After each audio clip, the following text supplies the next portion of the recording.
This is the Great Grey Wolf Sif. Is a huge wolf with a sword in his mouth. A huge sword in his mouth. And unfortunately, you don't get that sword that he has. How badass would that be if you got that sword, right? Yeah, that would put Cloud to shame. Yep. Or is that his name? Cloud? Yes, Cloud from Final Fantasy VII. Yeah. Exactly. So, the idea...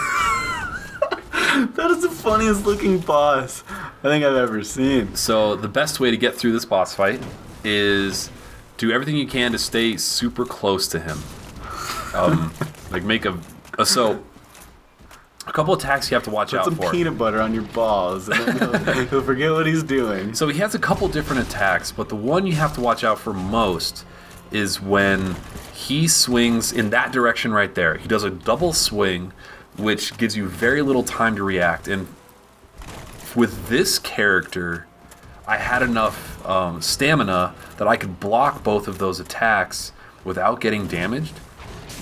But on my other character, I couldn't. So the second swing would always damage me. And I really had to watch out for that. So as you're watching the screen, you can see he's spinning in from like the left to the right. I guess is the best way to describe it. If you're looking straight down on him, it would be counterclockwise. So if you see him swinging in that direction, and you don't have enough endurance to just block his attacks, roll away or something. Get the hell out of there.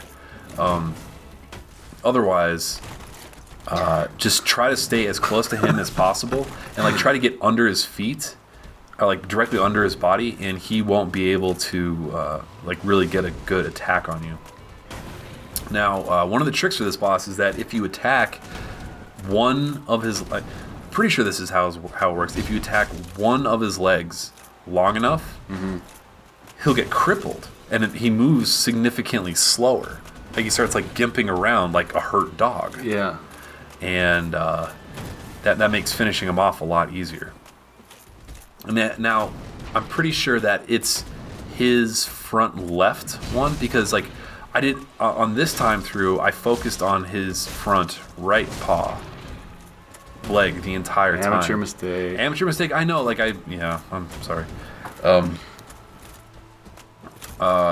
So I focused on his front right leg, and his front right leg never got crippled. But on this one and my previous one, his front left leg was the one that got crippled, even after attacking him over and over again. So it seems like his front left leg is weak. The one to go for. The one to like focus on, exactly. So yeah, he has no magic attacks that you can only partially block. It's all about stamina management, really. Because like you can see right there, he took away 2/3 of my stamina right there. Yeah. Which is tricky, because if you don't have stamina, you can't attack him. Right. And you can't continue to block new attacks. I mean, like, this is a great stamina management boss fight. Yeah. Yeah, I don't know what else to say. You've probably already seen all of his attacks. Like, that's what's fun about this game, but it's also what's kind of... I don't know, repetitive about this game.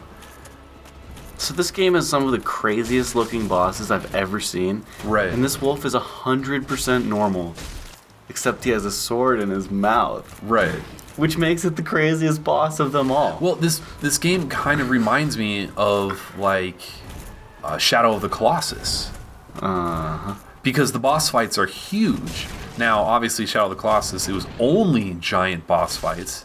But all the boss fights in this game are so epic, that it's like, whoa, that was fucking awesome. Like, this boss is crazy. How do I defeat this guy? There's got to be some weakness.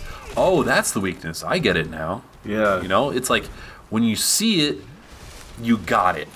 You've got it down. When you figure it out, it's easy.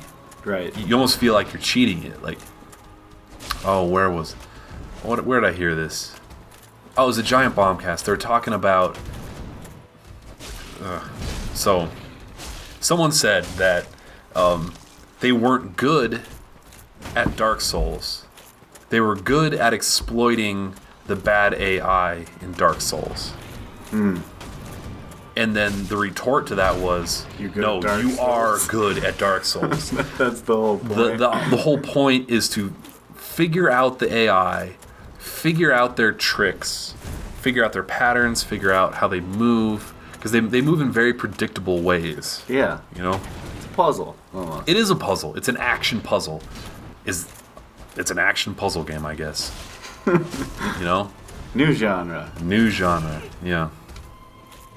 So I haven't crippled him yet, but it's also, oh yes, I have crippled him. So you can see, like his attacks are a lot slower now. Oh yeah, way slower. Way slower. And on my previous run through, it was really weird. Like, he collapsed and just kind of laid on his side for a while, and I had to basically execute him, That's crazy. like put him out of his misery. And like, you know, the online forums were Pick up the theorizing, sword. that you could spare him and get some sort of special item. Because everyone But loves dogs. No one's figured that out yet. So yeah, be sure to pick up the item that shows up behind the tombstone there. It's the Hornet ring, which is actually a very good ring. It boosts critical attack damage, so if you get a critical strike, it does bonus damage.